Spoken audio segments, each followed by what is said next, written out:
This is The Big Breakdown, a long look back at some of the biggest stories we're covering for you at the Hidden Killers podcast and True Crime Today.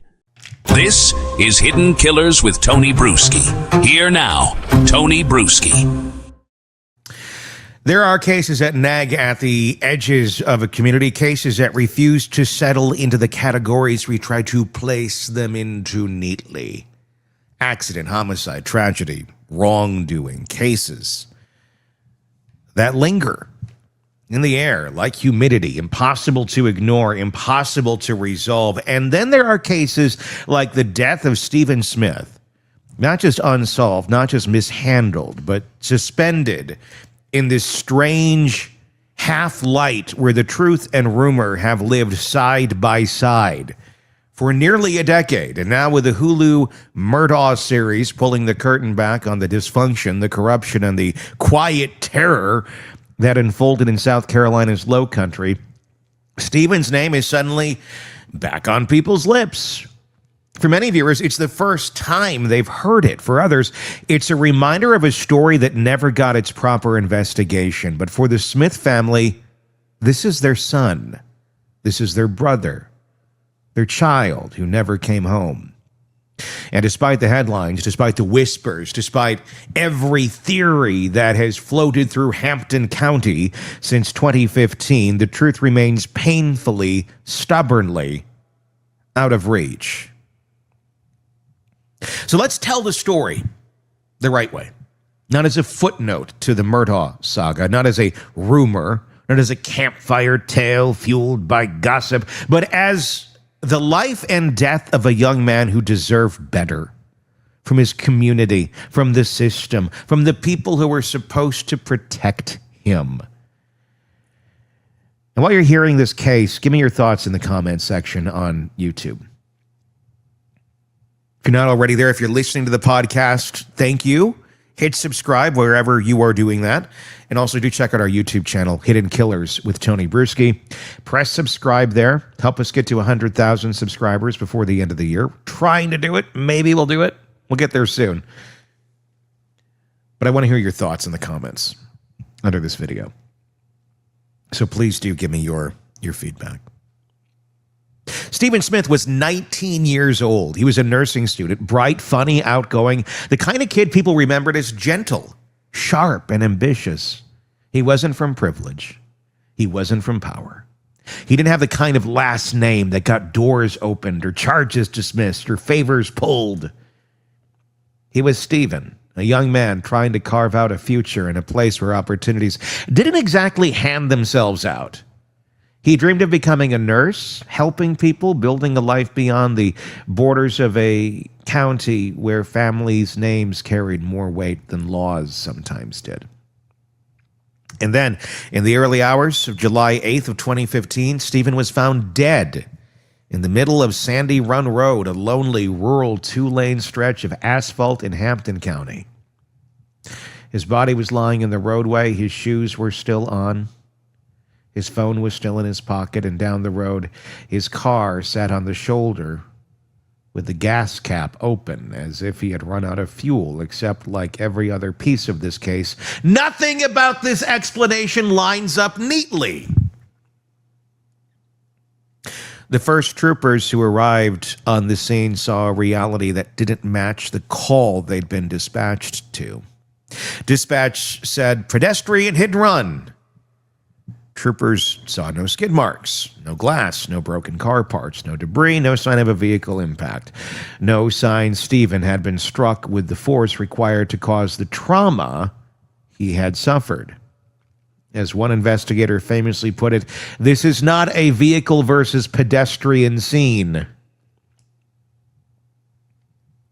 But despite the troopers' observations, despite the unusual wound patterns, despite the absence of any physical evidence indicating a vehicle collision, Stephen's death was quickly lumped onto a familiar category: hit and run. Case closed, or at least filed away.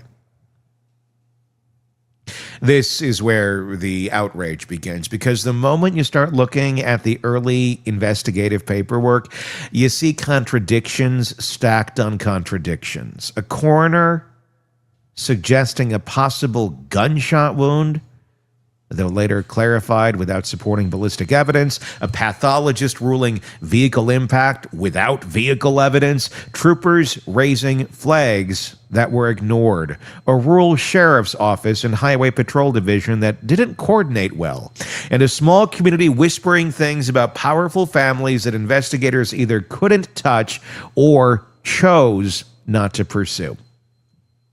And this brings us to the piece of the story everybody brings up, even when they shouldn't. The Murdaugh name. Let's address it directly, clearly, responsibly, and factually. There has been no physical evidence connecting any member of the Murdaugh family to Stephen Smith's death. There have been no charges, no warrants, no forensic links, no statements from SLED tying them to the homicide, and no findings from the independent autopsy that implicate them. When people talk about the Murdaugh connection, they're referring to rumor, community chatter, high school gossip, and the extreme influence that family held in Hampton County. Does Buster Murdaugh's name appear in the early case file? Yes, because locals mentioned him when investigators asked around, not because of evidence. Because of the whisper network that surrounded the Murdaugh name long before the double homicide of Maggie and Paul. It is important to acknowledge those rumors, yes, because they shape public perception and frankly may have shaped the hesitation of early investigators. But is there any evidence tying Buster or Annie Murdaugh to Stephen's death? No. There never has been, and SLED has said so repeatedly. And that's why this story must be told without leaning on the easy, dramatic, ready-made headline about dynastic corruption. This isn't about dragging someone into a case because their last name is synonymous with power and scandal. It's about Stephen. And it's about the real, viable, investigative leads that actually exist. The leads that were there in 2015 and were ignored. The leads that resurfaced in 2021 when SLED reopened the case. And the leads being followed today in what is officially classified as homicide. So what are those leads? Let's start with the timeline. Stephen leaves home the night before. His car runs out of gas, or at least appears to have. He ends up on Sandy Run Road, several miles from his vehicle. Did he start walking for help? Did someone stop to assist? Did he get into a car with someone he knew? Those are the questions investigators tried to answer. And then there's the biggest question. If Stephen was struck by a vehicle, where is the evidence of that vehicle? Where is the debris? Where are the injuries consistent with being hit by a car moving at typical speed on a rural road? Why were his shoes still on? If you know anything about hit and runs, if you hit somebody, their shoes usually come off. It's just the way it works. Why did the injury pattern suggest something completely different, possibly a blow from an object or being struck by something other than a car?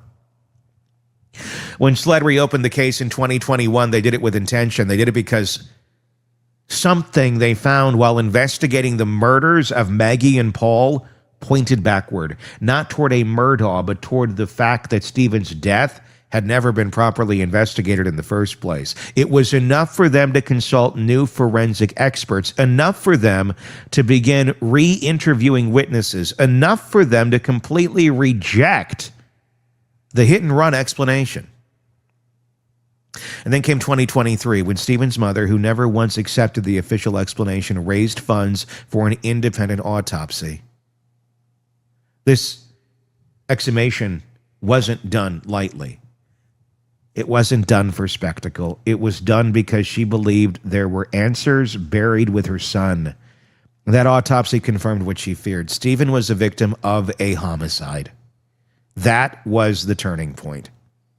SLED stepped forward publicly and said Stephen's death is not an accident, not a hit and run, not an unfortunate roadside tragedy. It's a homicide. And that changes everything.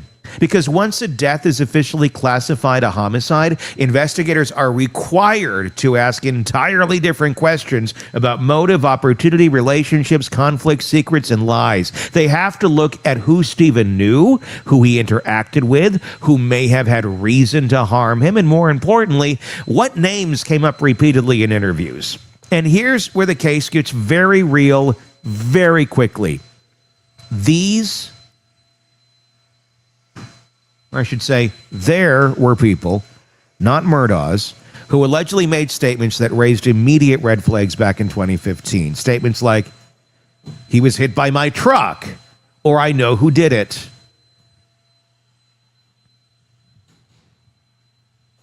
Names that were documented by investigators at the time. One of them allegedly told someone he had hit something the night Stephen died. Troopers tried to follow up, but the investigation was never properly escalated.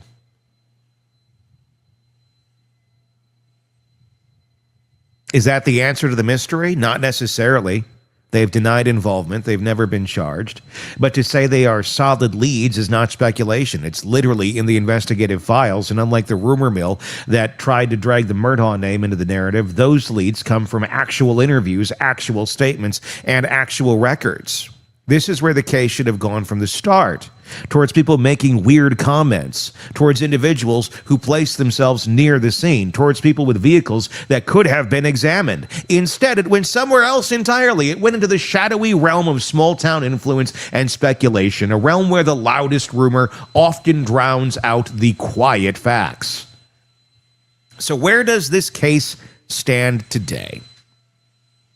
We know this.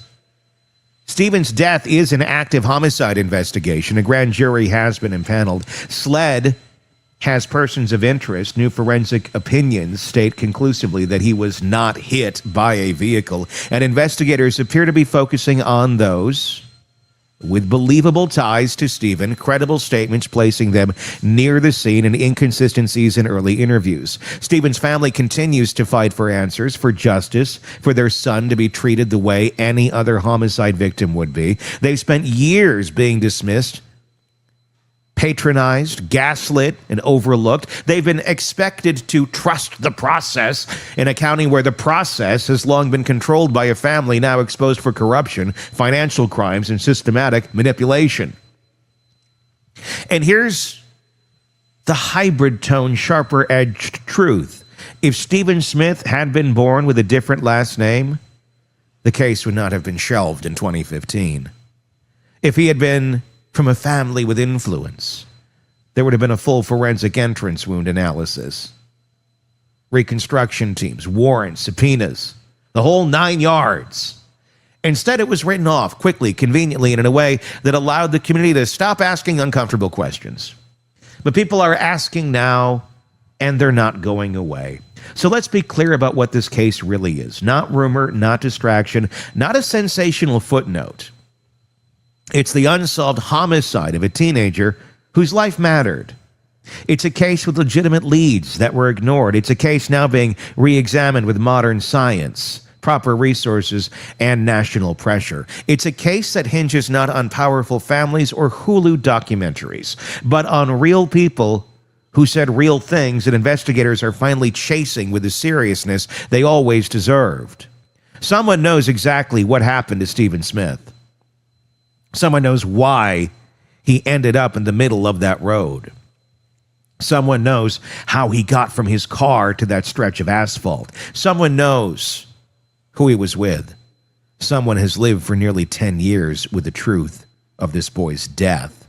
And sooner or later, whether through forensic clarity, grand jury pressure, witness conscience, or simply the inevitability of this, the truth is going to surface.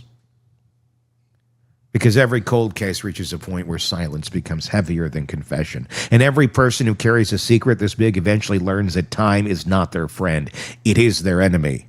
And when the truth comes out, and it will, it won't be because of rumors. It won't be because of dynastic gossip. It will be because investigators finally followed the right leads, asked the right questions, and refused to let another low-country tragedy slip quietly into the swamp. Stephen deserved better than what he got in 2015. He deserves answers in 2025, and he deserves a community and country willing to tell his story based on facts, not fear. Your thoughts in the comments section on YouTube. Check it out. Search Hidden Killers with Tony Brueski. That is where you will find us. I'd love to get your thoughts under our video and get your feedback. Please do hit subscribe while you are there. And hit subscribe if you're listening to our podcast, wherever it may be. Until next time, my name is Tony Brueski. We will talk again real. Want more on this case and others? Then press subscribe now and don't miss a moment of true crime coverage from Tony Brueski and the Hidden Killers podcast. This is Hidden Killers with Tony Brueski. Here now, Tony Brueski. There's a very specific calendar date circled in red ink inside the South Carolina Supreme Court right now. February 11th of 2026, 3 days before Valentine's Day. What's happening that day? On that day, the state that put Alec Murdaugh away for life is going to have to answer a question it really doesn't like hearing out loud. Did we do this fairly? Or did we just do what felt right at the time and hope nobody looks too closely at all of this? Because that's what this appeal is about. Now, not whether Alec Murdaugh is charming or sympathetic or the world's most believable giving father. It's about whether South Carolina is comfortable standing behind a murder trial where the clerk of court was allegedly playing amateur jury whisperer while planning her book tour, and where 6 days of financial crime horror stories were poured over a jury that was technically supposed to be deciding a double homicide. Alec Murdaugh is going back to court. Alec's back, all right. Backstreet Boys almost did a remake of their song just for this moment, just so you're aware. Then they realized it might be in weird taste to do a song about a convicted double homicide murderer with a litany of financial crimes against him. Like, yeah, we should shelve that cut. Here's the setup, and I'm curious to get your thoughts in the comment section on YouTube. If you're not already there, search Hidden Killers with Tony Brueski. Alec was convicted in March of 2023 of murdering his wife Maggie and his son Paul at the family's Moselle property, and he was quickly handed 2 consecutive life sentences. He's now also got 40 more years on top of that for the financial crimes he pled guilty to, which, important note, he cannot appeal. So this Supreme Court hearing, it's not about whether he walks out of prison. It's about whether the state's most high-profile murder conviction in decades was accurately obtained in a way we're willing to call legitimate 5, 10, 20 years from now. After that guilty verdict, the defense did what defense attorneys do. They went hunting. And what they say they found was a clerk of court, Becky Hill, who couldn't resist the urge to inject herself into the story.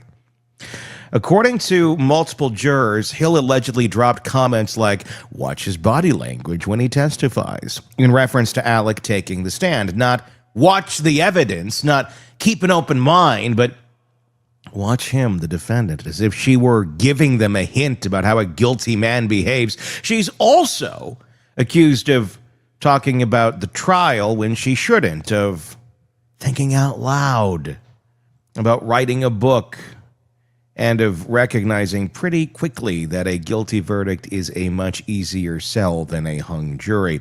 Now, if that sounds bad, it does get worse. And this is not a piece that is pro-Alec Murdaugh. This is a piece that is pro-justice. Let's do the right thing. Let's play by the rules. If we truly want justice, we can't ignore if the rules have been broken, bastardized, or destroyed just because it got us the result that we want. Because guess what? It can work the other way, too. You can't just have it one way and then la, la, la, la, la, la, la, when it doesn't happen the other way. I know that's how we like to do a lot of things in this country, but let's not. South Carolina ended up having to bring a retired Chief Justice Jean Toll to handle the fallout. She really didn't seem to enjoy her time back on the stand. She holds a full-blown hearing, hauls in jurors, listens to hours of testimony about Becky's comments and behavior, and then does something that has stuck in the defense's throat ever since. She basically says, yeah, Becky Hill is credible. Yeah, she did things she should not have done, but no, I don't think this actually changed anybody's mind. In other words, wrong, but not wrong enough. From there, the defense goes upstairs to the South Carolina Supreme Court. They file a 132-page appeal that does two big things. First, it takes direct aim at the jury tampering issue and says you can't have the clerk of court, the person who manages the jurors, controls their access, and acts as their lifeline to the court, whispering her opinions about guilt and then brush it off as fleeting and foolish. Second, it argues that the trial itself became a kind of financial crime circus where the actual murderers were just one act in the middle. Let's start with Becky because she's the face of this mess. A normal courtroom world, in that the clerk of court is supposed to be the quiet logistics person. They shuffle paper, keep the trains on time, make sure jurors get their coffee and their parking passes. They are not supposed to be color commentary, leaning over metaphorical railings to tell jurors how to interpret a defendant's body language. But according to juror testimony and the defense appeal, Becky did exactly that. And she did it in a context where it already appears she had something to gain. The book. The self-published book, the interviews, the notoriety. That's before we even get to the fact that she has since been charged with perjury, obstruction, and misconduct in office over her conduct in and around this very trial. Now, we're not just talking about inappropriate enthusiasm here. We're talking about a court official facing felony charges tied to the same case that put a man in prison for life. And Jean Toll, the judge that looked at this first, said, nah, you can't have your cake and eat it too. You can't lock somebody away or charge them on crimes related to a cause and then say, well, yeah, this is strong enough to punish you for, but the result that it had over here in this case, it didn't make a difference. If it didn't make a difference, there's no charges. She did nothing wrong. If it did make a difference, there's charges and she did something wrong. You can't have it both ways. No matter what you think of Alec Murdaugh, you just can't. That's not how this works.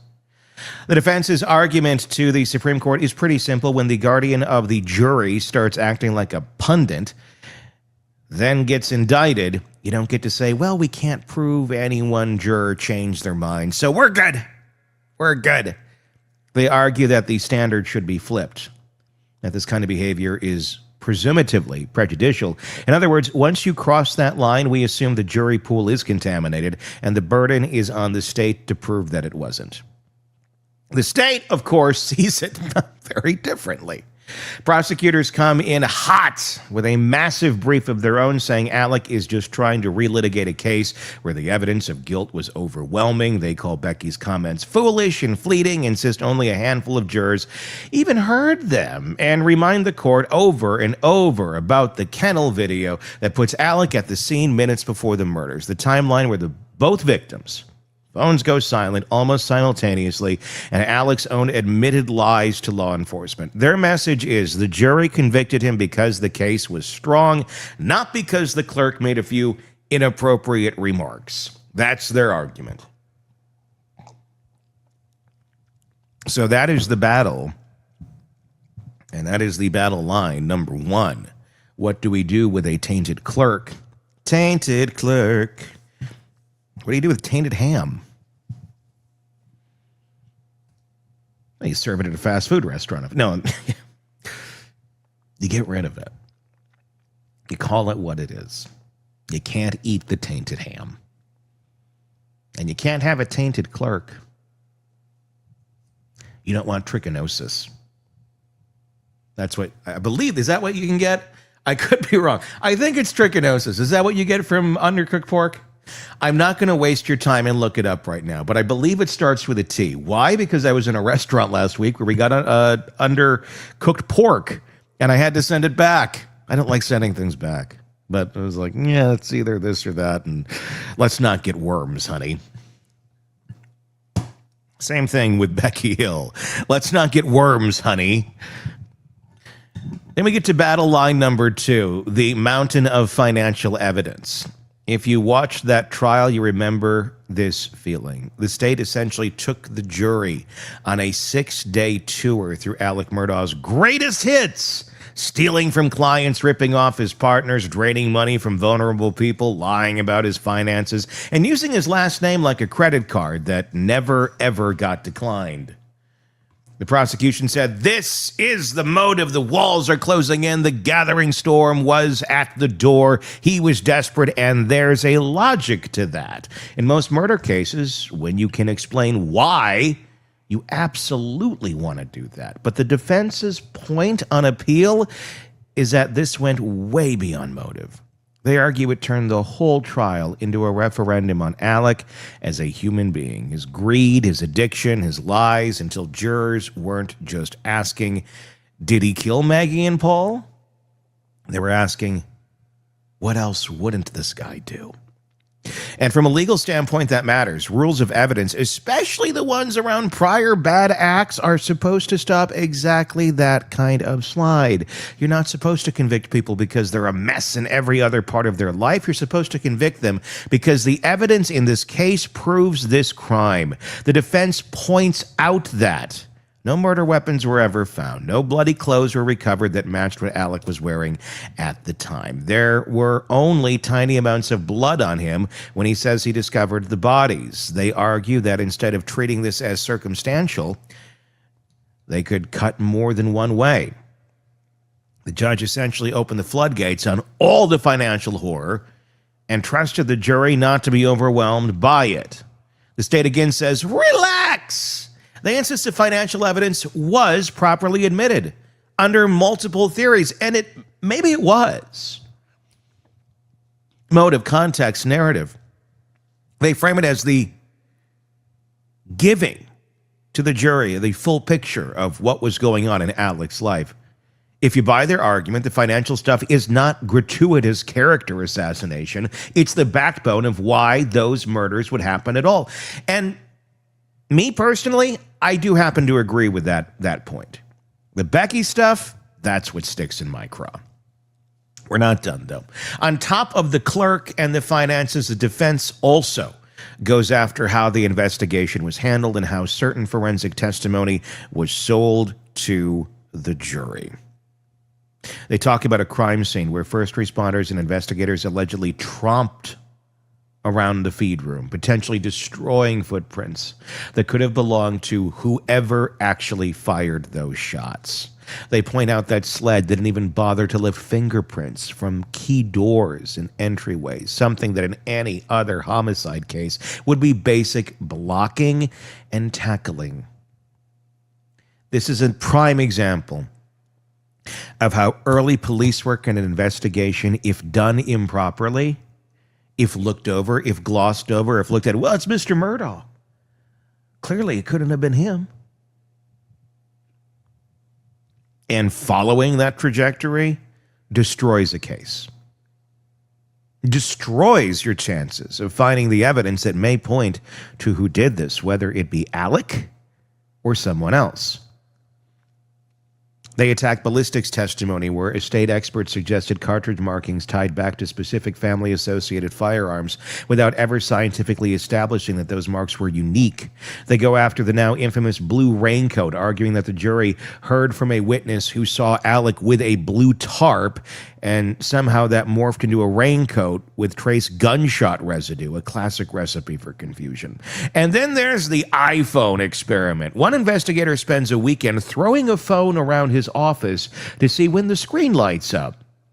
keeps no data, writes down nothing, and then testifies about it as if it's a controlled scientific study that supports the theory Alec tossed Maggie's phone out his moving car.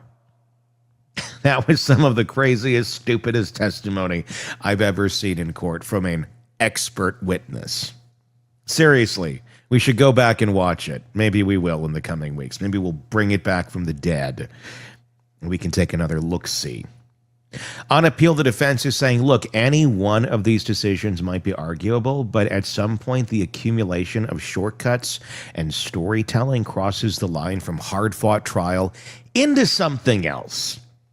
The state's response is basically discretion, discretion, discretion. Trial judges get a lot of leeway to decide what comes in, what stays out, and how much is too much. Prosecutors argue that in each of these areas, the judge stayed within the acceptable range and that none of this, even taken together, justifies blowing up the verdict. So what does the Supreme Court do with all of this?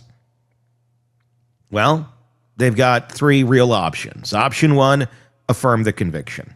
They can say, yes, Becky Hill behaved badly. Yes, the financial evidence was intense, but the judge dealt with it. The process basically worked. And we're not going to say a jury can't convict in a case with this much circumstantial evidence and a defendant who lied repeatedly. That would be the system saying, we're not perfect, but we're good enough. Even in the most high-profile case in the state. Option two, grant a new trial. This is the nuclear button. The court could decide that. A clerk chasing fame and allegedly nudging jurors is a line we simply cannot cross, and or the sheer volume and nature of the financial evidence turned into a bad person trial, not a fair murder trial. That would send the case back down, require a new jury, a new judge, and essentially reboot the entire murder prosecution. It does not free Alec from prison because of the 40-year financial sentence, but it changes the story we tell about how that murder verdict was obtained. And then you have option number three, split the difference. Cut the baby in half. You get this half, you get that half. They could send it back for a more rigorous, properly framed hearing on Hill's misconduct with a different judge and a stricter presumption of prejudice. They could issue a strong warning about overusing 404B evidence in murder cases without overturning this verdict. They might try to fix the law going forward without detonating the biggest case South Carolina has seen in decades. What should you watch for when this gets argued in February? Listen for which problem the justices keep circling back to. If the questions focus heavily on the role of the clerk, who controls a sequestered jury, what happens when that person is indicted? Whether we have to protect not just fairness, but the appearance of fairness. That's a sign they're taking the Hill issue very seriously. If the justices seem more interested in how much financial evidence is too much, what other cases say about using prior bad acts to prove motive, then they're working through whether the trial judge's discretion had any real time limits here, or whether this was, in hindsight, just too much. And if all you hear is, but the evidence was strong, wasn't it? The kennel video, the timeline, the lies, that tells you they may be leaning towards letting the verdict stand and treating the rest as ugly, but a survivable error. At the end of the day, this isn't a popularity contest for Alec Murdaugh. The man has already admitted to stealing, cheating, and lying on a scale most of us can't ever wrap our heads around. The instinct to say, who cares how we got there, as long as he's in his cell. It's human. Very human. But that's a trap. Because if the state can look at a clerk who's whispering about guilt, chasing fame, and now facing felony charges and say, close enough to fair. That standard doesn't just apply to Alec. It applies to everybody who walks into a South Carolina courtroom from this point forward. The guilty, the innocent, and everyone in between. Which world do you want to live in? February 11th is going to tell us something important, not about whether Alec Murdaugh is a saint. That ship sailed long, long ago. But whether South Carolina is willing to say out loud that even the most notorious case of the decade in it, the rules still matter? And if the answer is no, then the system is telling us something very simple. When we've already decided we don't like you, mostly fair is as good as you're going to get. Give me your thoughts in the comment section on YouTube. If you're not already there, just search Hidden Killers with Tony Brueski. That is where you will find us. We'd love to hear your thoughts. Just if you're listening to this on the podcast platform on Apple Podcast or Spotify or iHeart, wherever it may be, please do press subscribe there so you don't miss our commentaries and our coverage of this case and interviews and all that. But on YouTube, you can watch us and you can interact. We have back and forth. We do read all of your comments. So please do. If you want to weigh in, I would love to hear your voice, your opinion, and your thoughts on this. Just search the same title over there on YouTube. You'll find us. And again, weigh in. Give us your thoughts. Until next time, my name is Tony Brueski. We will talk again. Want more on this case and others? Then press subscribe now and don't miss a moment of true crime coverage from Tony Brueski and the Hidden Killers podcast.